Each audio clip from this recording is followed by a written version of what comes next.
Akhirnya dengan ditetapkan sebagai objek wisata religi, pura ini kita buka untuk umum. Banyak sebenarnya teman-teman kita yang mengkhawatirkan bagaimana kesucian pura dan lain sebagainya. Kemudian pura ini terkesan akan lebih ramah begitu, tidak menakutkan gitu seperti yang dikatakan oleh warga sekitar begitu, karena puranya ini katanya gelap gulita gitu. Pemimpin dalam hal ini siapa saja yang memimpin di sini seharusnya memang harus lebih bagus turun ke bawah gitu. Sekali-sekali atau rajin-rajinlah turun ke bawah gitu. Manfaat banyak ya kalau kita memang turun melihat langsung ke masyarakat umat kita itu.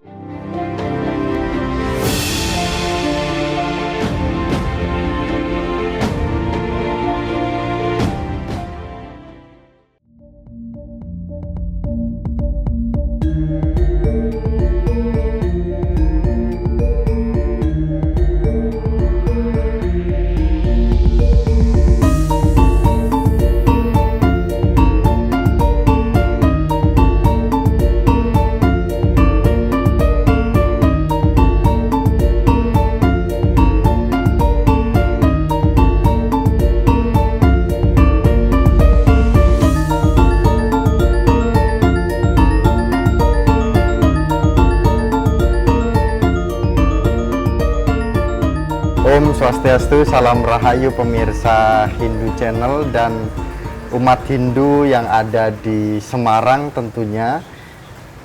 Topik sebelumnya kami ada di Kediri, ada di Gresik, ada di Bali kan gitu. Nah, tentu kami juga mendapatkan informasi terkait dengan megahnya salah satu pura kita ketika kita melihat kota Semarang kan gitu.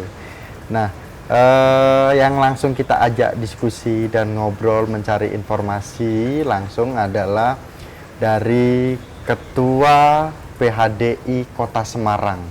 Langsung saja kita salam dulu dari Hindu Channel. Om Swastiastu, Pak. Om Swastiastu. Sehat, Pak? Sehat walafiat. Sehat walafiat. Dengan saya takut salah kalau kita berbicara nama itu kan takut salah, Bapak Nengah Wirta Darmayana SHMH. Ya, betul. Kebetulan sebagai Ketua PHDI Kota Semarang. Ya. Jadi ketika kita akan diskusi tentang Semarang tidak akan salah orang ya, Pak. Ya. Disebut juga tokoh Hindu Semarang lah gitu karena beliau juga berperan. Gimana ini Pak suasana Semarang saat ini? Semarang saat ini adalah merupakan Semarang yang kota cukup damai gitu. Damai. Terbukti di kota Semarang ini sudah 3 kali berturut-turut mendapatkan Harmony Award. Berarti Semarang ini adalah merupakan kota yang toleran gitu. Kebetulan juga saya di samping selaku Ketua PHDI Kota Semarang, saya juga selaku Wakil Ketua FKUB Kota Semarang.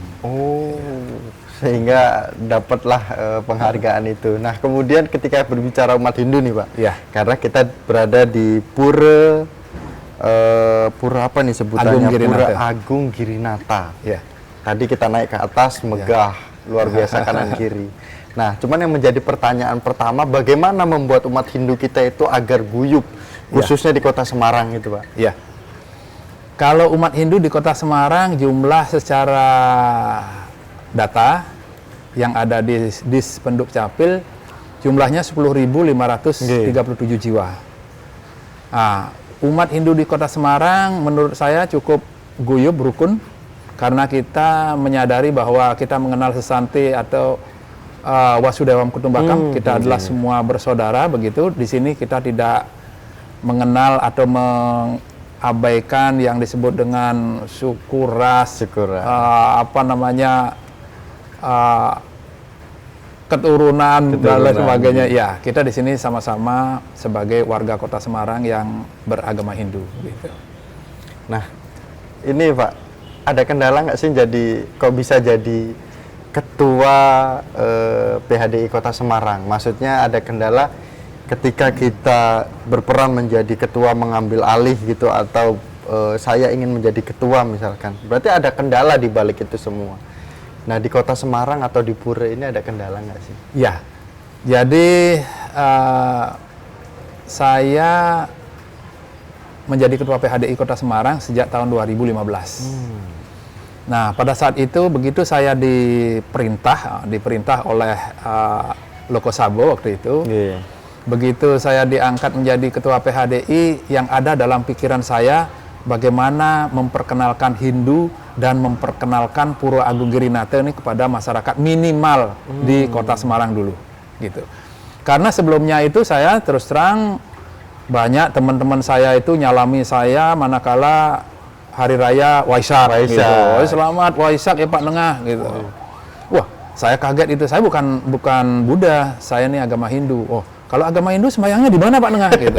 Wah, saya berpikir bahwa Puro Girinate ini belum dikenal oleh masyarakat begitu. Wah, saya tidak mau itu gitu. Namun di lain pihak saya juga apabila membangun dan lain sebagainya, kita akan meminimais membebani umat kita gitu. Membebani umat kita. Kemudian kita akan berusaha untuk mengempowering sumber daya yang ada di sekeliling kita itu. Nah, Puro Girinate ini sejak tahun 2016 kebetulan ditetapkan oleh Bapak Wali Kota sebagai objek wisata religi. Ya. Jadi Puro Agung Girinate ini sebenarnya sudah ada pada tahun 67. Hanya saja secara yuridis diserahkan oleh Bapak Wali Kota tanggal 10 Oktober tahun 69. Penyerahan hibahkan untuk PHDI gitu. Nah, kemudian baru sejak itu baru dibangun sedikit demi sedikit dan masif dibangun pada tahun 1984.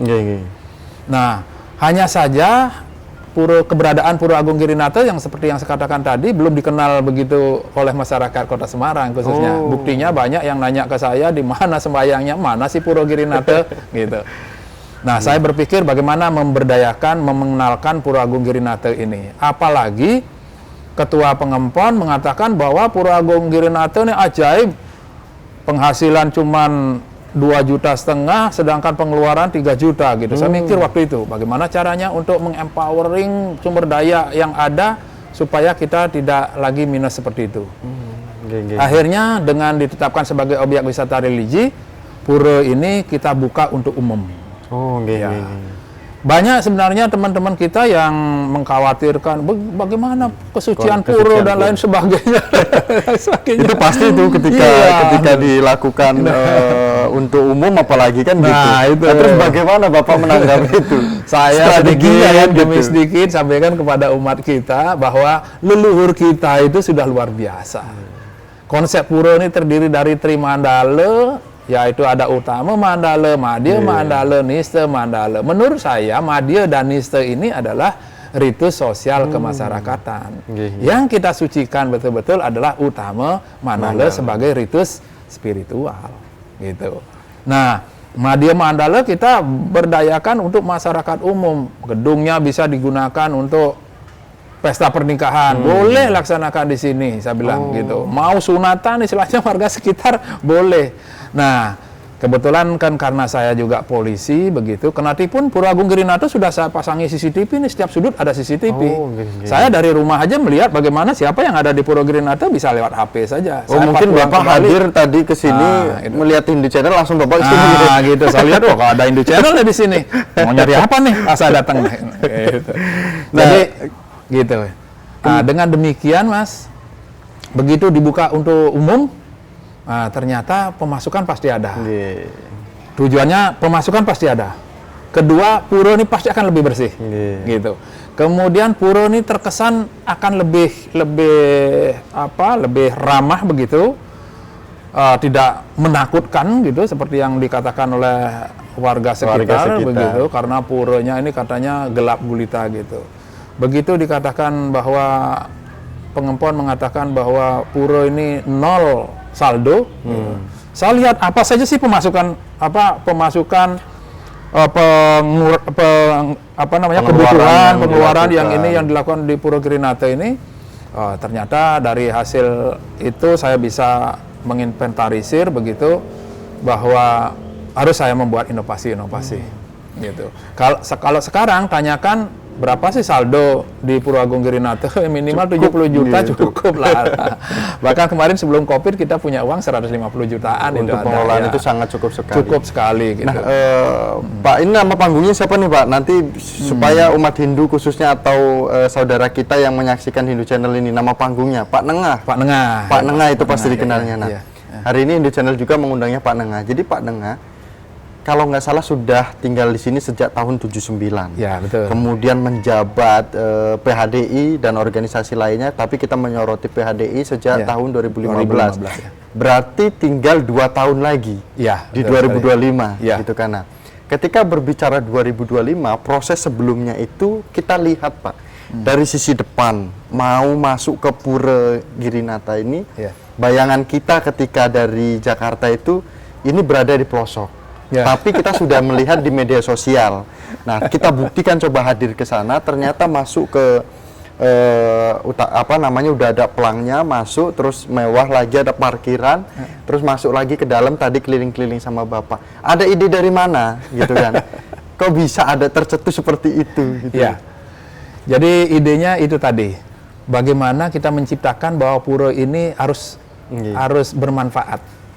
Bermanfaat tidak hanya untuk kita meningkatkan spiritual saja, bermanfaat juga untuk secara ekonomi, bermanfaat juga untuk masyarakat sekitar, gitu. Sehingga di pura ini semua penjaga, tukang bangunan, kita memanfaatkan masyarakat sekitar untuk meningkatkan sense of belonging mereka juga, kemudian gitu. Kemudian di samping itu saya mempromosikan pura ini melalui berbagai media sosial. Media sosial. Ya, kita membangun tugu yang ada di depan itu dengan maksud supaya masyarakat yang lewat itu tahu bahwa pura itu lokasinya di sini gitu. Ternyata itu memang terbukti begitu, sehingga semakin banyak masyarakat yang datang ke sini. Kemudian kita memberdayakan view. Kita kebetulan berada di posisi yang sangat-sangat boleh dikatakan sangat-sangat strategis sekali gitu. Kita potensi strategis ini yang kita manfaatkan. Bagaimana menjadikan Purwagung Girinate menjadi objek wisata religi yang dikenal nanti oleh masyarakat Kota Semarang. Kita membuat kuliner. Dari kuliner kita buat koperasi. Kemudian dari penghasilan itu bisa masuk juga ke pengempon Purwagung Girinate. Dari penghasilan tirta yatra, dari penghasilan masyarakat yang datang ke sini, yang menuju ke kuliner, itu juga menjadi pemasukan untuk Purwagung Girinate. Nah, dari situ sumber anggarannya sehingga kita bisa membangun di beberapa spot yang ada. Kita bangun spot selfie 1, kemudian ada spot selfie 2 untuk menarik wisatawan, betul. Kemudian kita juga bentuk event-event gitu. Setiap malam tahun baru kita mengadakan gelegar tahun baru dari langit Purwagung Girinate gitu. Kenapa kok dari langit Purwagung Girinate? Karena kalau kita main kembang api di bawah paling sampai ke badan kita. Namun kalau kita main kembang api dari Purwagung Girinate, mereka melihat kembang api kita ada di langit gitu. Makanya gelegar tahun baru dari langit Purwagung Girinate. Masuk ke sini berbayar. Gitu, berbayar masuk ke sini. Dan kalau sudah tidak hujan begitu malam tahun baru pasti full penontonnya. Nah, itu juga salah satu pemasukan untuk Purwagung Girinate. Gitu. Pak Nengah, kemudian bagaimana cara komunikasinya? Karena kan ketika kita membuka umum tidak terlepas dari sebuah pertanyaan atau kendala atau apa yang dilakukan oleh umat kita atau saudara kita kan gitu. Itu kan berat juga untuk memberikan penjelasan per satu-satunya nih. Jadi memang ada beberapa dari umat kita sendiri juga mempertanyakan itu. Wah, kalau dibuka untuk umum nanti gimana kesucian pura? Nanti ada orang yang celana pendek masuk ke utama Mandala dan lain sebagainya gitu. Jadi saya pelan-pelan sampaikan bahwa masyarakat itu sebenarnya sudah tahu mana yang dilarang, mana yang dibolehkan, apalagi di depan pintu masuk utama Mandala sudah kita buat pengumuman di situ bahwa perboden bagi mereka yang Sundake gitu. Masyarakat sekarang sudah tahu semua itu. Jadi tidak mungkin mereka nanti sembarangan masuk ke utama Mandala begitu. Dan juga sudah kita siapkan ada kamben, ada selendang, itu kita siapkan di menjelang masuk utama Mandala. Ini jangan-jangan ini Pak, apa namanya, mencontek Bali sebenarnya. Cuman Balinya ada di Semarang gitu. Enggak juga gitu. Kalau di Bali masuk pura itu kan boleh saja pakai sandal gitu. Kalau di sini dilarang pakai sandal gitu. Jadi Pura Agung Girinata ini sudah go green. Kita utama Mandala, Madya Mandala itu no smoking area. No smoking area. Sehingga saat ini beberapa predikat sudah diraih oleh Pura Agung Girinata. Antara lain kita juara Pok Darwis 2 kali berturut-turut. Ya, 2017, 2018 kita berturut-turut juara kelompok sadar wisata Pura Agung Girinata. Kemudian Pura Agung Girinata ini istimewanya bisa melihat view kota Semarang dari timur sampai ke barat. Nah, kelihatan semua, ada bandara, ada pelabuhan Simpang 5, kelihatan dari sini. Kemudian kita tahun 2022 ini finalis SSTA, Semarang Sustainable Tourism Award kita. Jadi lumayan diakui oleh pemerintah Kota Semarang. Kemudian kita juga tahun 2022 juga kita sebagai terbaik Kampung Pancasila. Ya, jadi Kampung Pancasila. Kalau melihat dari atas ini mungkin Bapak bisa kasih tahu dari bawah di penyebutan Kampung Pancasila sebatas mana? Sebatas Kampung Pancasila ada satu kelurahan, satu kelurahan sampai ke lumayan 2 kiloan dari sini.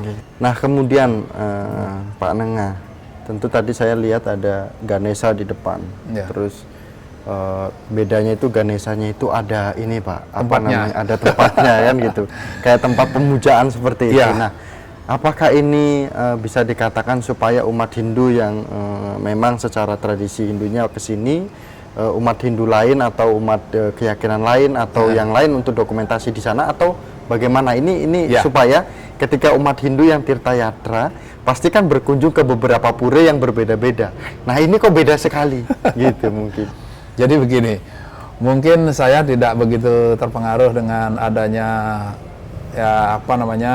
ribut-ribut antara Sampradaya dengan Hindu Dresta Bali begitu ya.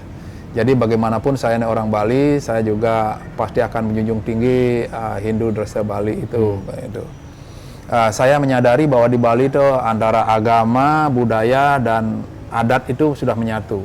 Salah satu ini terusik pasti akan jadi masalah gitu. Umpamanya budayanya terusik, tidak boleh kayangan tiga dan lain sebagainya, tidak ikut krama, pasti jadi masalah gitu. Nah kalau di Kota Semarang kebetulan bukan tidak ada Sampradaya, ada. Umat Hindu India di Kota Semarang ini lebih dari 1.000 orang gitu. Nah ini tetap kita akomodir, tapi saya sudah tegas menyatakan bahwa kita sembahyang di Utama Mandala. Karena di Kota Semarang ini adalah sebagian besar dan sejak dulu ini adalah untuk umat Hindu. Siwasidanta. Gitu. Apabila seluruh umat dari mana saja, tidak hanya dari Bali, dari Jawa, dari India, bahkan di sini sembahyang juga dari umat kita juga ada yang dari Kalimantan, ada juga dari Palembang, dari Lampung, dari Medan, dari Jepang, dari Jerman juga ada, bahkan Chinese ada juga, Chinese Tao juga gitu. Kalau sembahyang di Utama Mandala diharapkan sama, gitu. Tidak ada nanti ini Trisandya, yang ini nanti budaya lain gitu, tidak ada. Itu gitu. Memang sudah dikomunikasikan sudah kita komunikasikan dari awal. Tidak boleh untuk dilaksanakan di Utama Mandala. Kita akomodir di Nistha Mandala. Nah tadi yang di depan itu di Nistha Mandala kita akomodir sebuah Ganesha ada di sana, kemudian kita siapkan sebegitu rupa. Silakan teman-teman yang India, yang non Hindu Siwasidanta, karena ternyata di India tuh ada juga yang aliran Siwa gitu. Jadi Bapak menyiapkan ini tinggal di pada saat diskusi dengan Hindu Channel nanti disampaikan bahwa Bapak Sampradaya gimana? Bukan. Saya kan selaku Ketua PHDI kita netral saja. Itu hanya mau akomodir. Kita mau akomodir teman-teman dari Hindu India, gitu. Daripada mereka di sini awal mulanya sebenarnya Hindu India tuh ada punya mandir di sini dia gitu. Karena mandirnya nyewa, kemudian mandirinya nyewa, ke tanahnya dijual, akhirnya dia kebingungan gitu. Nah, karena itu kita silakan ditempatkan di depan gitu. Hanya kita tegasi bahwa hanya di sana saja. Nah, mungkin solusi-solusi itulah yang diharapkan sehingga tidak adanya perpecahan seperti itu. Betul. Tetap sesuai dengan tradisinya masing-masing kan gitu. Ya, kalau saya sistemnya ibaratnya dengan teman-teman Indo-India itu kita seperti main layangan. Kalau permintaannya sudah lebih-lebih ya kita tarik gitu. Kalau kita masih normal-normal aja kita ulur begitu. Jadi kebetulan hal ini juga akhirnya mendapat apresiat juga oleh Pelita Pemuda Ormas itu, Pelita Lintas Agama itu mengapresiasi kebijakan ini gitu, sehingga tidak ada perpecahan kita di Kota Semarang ini. Nah, kemudian Pak Nengah, bahwa Hindu Channel ini beberapa kali mungkin ke daerah, dan yang menjadi curhatan umat kita yang di daerah, khususnya di daerah, kita tidak akan sebutkan daerahnya mana. Seandainya ingin disebutkan, mungkin ada tokoh Hindu, kamu ke daerah mana, boleh nanti hubungin Hindu Channel kan gitu. Nah, menyampaikan seperti ini. Ini ada apa? Kenapa umat Hindu kita yang di atas kok malah pecah seperti itu? Sedangkan kami yang di bawah ini santai saja melakukan tradisinya. Dan kami menjadi petani ya petani, menjadi jualan es ya jualan es. Kami jualan nasi ya uduk ya jualan nasi uduk. Jangan sampai frame sampradaya atau frame keributan ini itu menjadikan kami itu dijauhi oleh lingkungan, oleh saudara kita sendiri. Bukan hanya orang Hindu, padahal kami sama-sama mencari nafkah seperti itu. Nah, pandangan-pandangan seperti ini tidak semua itu seperti Bapak mengcover supaya ya sudah ini ada tempat. Tidak semua tokoh Hindu kita di luar seperti itu, Pak. Nah, bagaimana Bapak melihat ini dan isu terkait dengan saudara atau bapak kita yang sedang diskusi di atas seperti itu, dan membawa salah satu adalah bahasa kearifan lokal itu. Kasihan ya. Kasihan. Umat kita kasihan ya kalau begitu ya. Makanya istilahnya kalau saya boleh menyarankan sebenarnya masing-masing daerah kasuistis sebenarnya. Tidak semua sama gitu. Kalau mungkin saya di Bali ya sama dengan teman-teman di Bali seperti itu. Seperti yang saya katakan tadi. Adat budaya yang sudah terpatri sedemikian kuat, budaya, adat, agama ini sudah terpatri sedemikian kuat, jangan lagi diganggu gugat istilahnya gitu. Tapi kalau beda lagi dengan di luar Bali gitu. Oleh karena itu saya katakan kasuistis. Jadi sebaiknya memang pemimpin dalam hal ini siapa saja yang memimpin di sini seharusnya memang harus lebih bagus turun ke bawah gitu. Sekali-sekali atau rajin-rajinlah turun ke bawah gitu. Manfaat banyak ya kalau kita memang turun melihat langsung ke masyarakat umat atau ke umat kita itu. Manfaat yang pertama, kalau ada pemimpinnya turun ke masyarakat atau ke umatnya, itu masyarakat Hindu kita tuh sangat senang sekali. Bangga sekali dia, dan juga ada rasa semangat, semakin naik semangatnya gitu. Dan kedua, kita tahu apa sih yang ada di masyarakat kita. Jangan dibiarkan bermasalah begitu. Begitu sedikit ada masalah masih kecil, embrio ada masalah, sudah langsung kita carikan solusi gitu. Ini kan sudah masalah lama sekali ini. Masalah lama sekali dibiarkan begitu saja, tidak segera mendapat penyelesaian, akhirnya jadi ribut seperti ini gitu. Kalau sudah besar begini, masalahnya makin sulit untuk menyelesaikan, kan begitu sebenarnya gitu. Kalau saya di sini seperti itu. Jadi teman-teman India minta tempat untuk melaksanakan ibadahnya, silakan saja. Tapi kita batasi, jangan mengganggu istilahnya tempat kita khusus yang Hindu Siwasidanda kita di sini di Taman Mandala, nanti minta ikut sembahyang bersama di sini tidak boleh kita. Nah mungkin yang ketiga yang tadi saya diskusi sama Bapak tadi, yang ketiga kalau datang itu ya Mbok ya jangan hanya datang dan sambutan saja. Gitu. Itu namanya pemimpin formal, Mas. Jangan menjadi pemimpin formal. Kalau saya sendiri, saya anukan diri saya sendiri. Saya tidak mau menjadi pemimpin formal. Pemimpin formal apa? Pemimpin formal tuh kalau ada undangan datang, memberi sambutan gitu. Jadi apa ya solusi yang harus tidak kita disentuh ini? lah ya. Ya. Dan kami sebenarnya ini tadi sempat kami dari Hindu Channel ini dengan teman-teman, kami berpikir bahwa yang menunjukkan tempat-tempat ini, spot-spotnya ini, itu bukan Bapak. Seharusnya ada yang lain. Ya. Tapi inilah bentuk kepedulian Bapak. Saya berpikir ini ketua PHDI loh. Kok beliau yang nunjukin, jujur sampai menyiapkan konsumsi kami. Gitu nah. Saya langsung membayangkan seandainya semua pejabat kita, khususnya pemimpin kita, khususnya umat Hindu itu fleksibel, sederhana, melayani, tidak menyentuh dari perasaan ke perasaan, akhirnya kita bisa sharing-sharing seperti itu. Saya sudah bilang dengan Pengempon Pura Agung Girinate ini, jadi kita tetap melaksanakan pelayanan prima. Itu pernah dari Bali mau tirta-yatra ke kota Semarang, kemudian sampai jam 11 malam baru nyampe di sudut kota Semarang, kebingungan untuk mencari Pura Agung Girinate.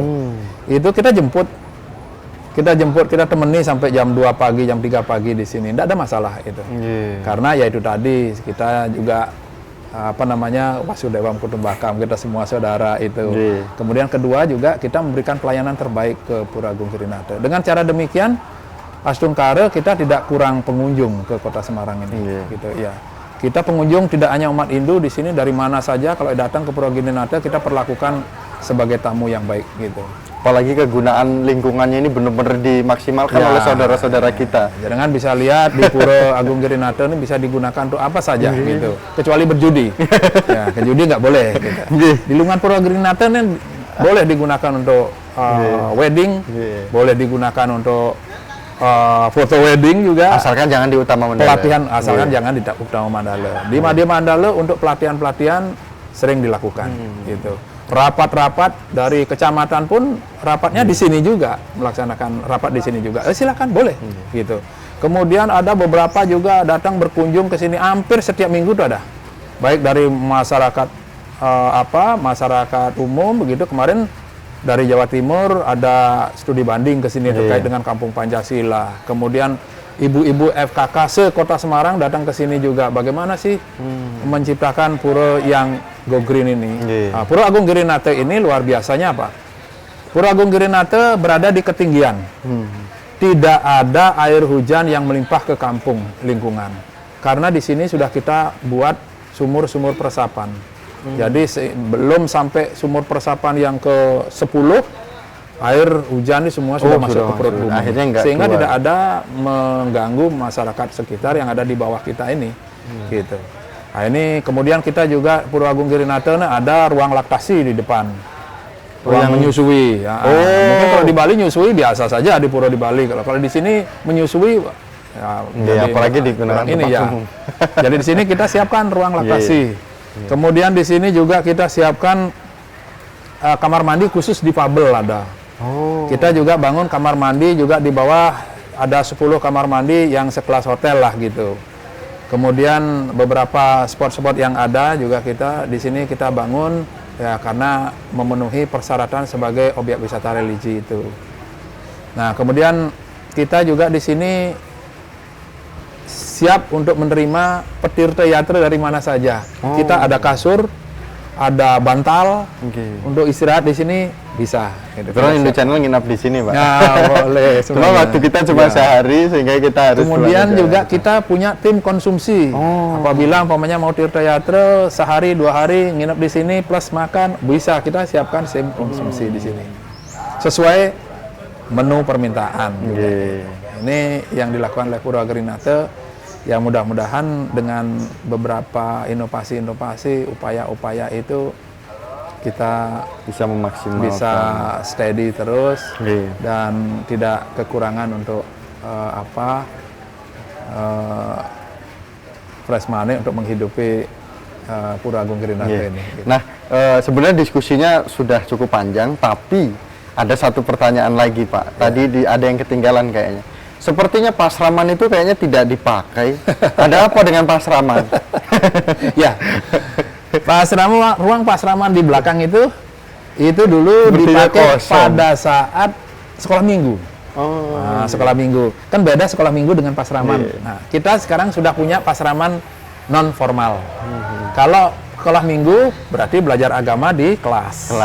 Karena sekarang sekolah-sekolah yang ada di Kota Semarang ini sudah ada guru-guru Hindunya, sehingga tidak lagi belajar agama Hindu di pura, belajar agama Hindu di sekolah masing-masing.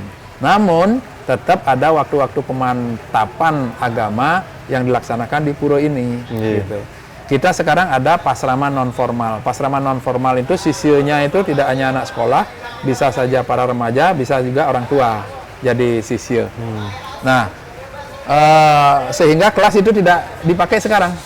Kalau pasrama non formal lebih banyak itu melaksanakan kegiatan-kegiatan yang berkait dengan motoriknya, gitu. Tidak akademisnya, gitu. Jadi tidak akademis. Nah, itu sehingga sudah tidak terlalu memanfaatkan ruang, bisa digunakan untuk tempat lain malah itu. Iya itu. Jadi Astungkara dengan demikian pasrama non formal kita di Kota Semarang ini sisinya cukup banyak, sekitar 150 orang yang saat ini sedang on-onnya gitu. Artinya sedang semangat-semangatnya. Gitu. Nah, kemudian Pak Lengah, apa nih ke depannya yang akan dilakukan lagi nih ke depannya? Atau mungkin buat umat Hindu kita juga yang ada di daerah seperti itu kan? Karena kita sebagai finalis Semarang Sustainable Tourism Award, kita sebagai finalis menang kita di kemarin ini, saya juga masih berpikir apa yang menjadikan sustain ke depan ini gitu, supaya berkelanjutan sebagai objek wisata religi ini gitu. Nah, saya menginginkan ada kerjasama juga dengan